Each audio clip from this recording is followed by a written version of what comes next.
believe Kim Jong-un really wanted to do the right thing. Have a listen. What do you, President Trump, expect Kim Jong-un to do about the human rights record regarding the North Korean people? Right. It was discussed. It was discussed relatively briefly compared to denuclearization. Well, obviously, that's where we started and where we ended. But they will be doing things, and I think he wants to do things. I think he wants to. You'd be very surprised. Very smart, very good negotiator, wants to do the right thing. Well, joining me now to discuss this further is Dr. Ramon Pacheco Pardo, an expert on Korea from King's College London. Thanks very much for joining us here on the program, Ramon. I mean, frankly, the issue of human rights was ignored. I think it was ignored. I think it wasn't the purpose of this summit. To be fair to President Trump, it hasn't been the purpose of previous meetings between the North Koreans and the Americans, but I think it will have to be taken up in future working level summits between the Americans and the North Koreans. I know you say this is, just the very beginning and it wasn't necessarily the purpose of this summit, but do you think it was a missed opportunity not to make a point about the fact that the North Korean regime is one of the most autocratic and repressive regimes in the world? I think the point that could be made to the North Koreans about its human rights records, A, probably would have ended the negotiations and the meeting very quickly. The North Koreans obviously don't like to talk about that.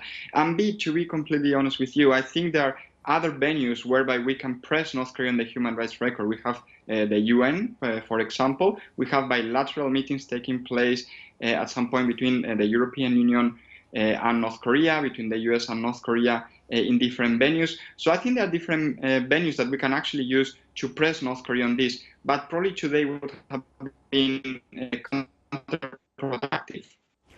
Do you think that the North Koreans would be willing to open up and to, shut down some of these concentration camps? I think they would be willing to do that, but this is going to be a long-term process. Kim Jong-un is pressing for economic reform, not for political reform. Political reform, if it comes, it will come down further down the line. It will take years, if not decades, for North Korea to become more liberal. And if we look at the example of other countries in East Asia, Vietnam, for example, China, they have decided to move along with economic reform without political reform. And I wouldn't be surprised if this is what Kim Jong-un has in mind, which means that the political opening up process that we would all like to see in North Korea might not happen anytime soon. So you say, they're looking for economic reform.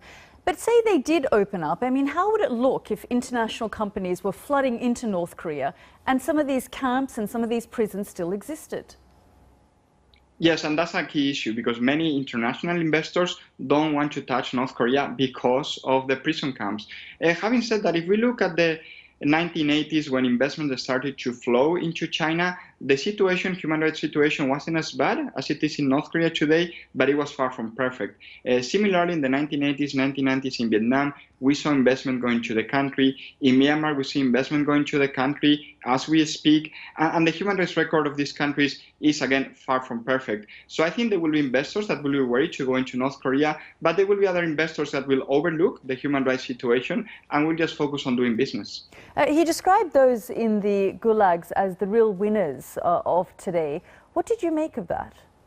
Well, I think that was an exaggeration from the president. I don't think we can agree with that. They would be the real winners if there is an opening up process and in 5-10 years' time we see the dismantlement of these prison camps. But as of today, obviously it cannot be said that they were the real winners of the summit taking place in Singapore.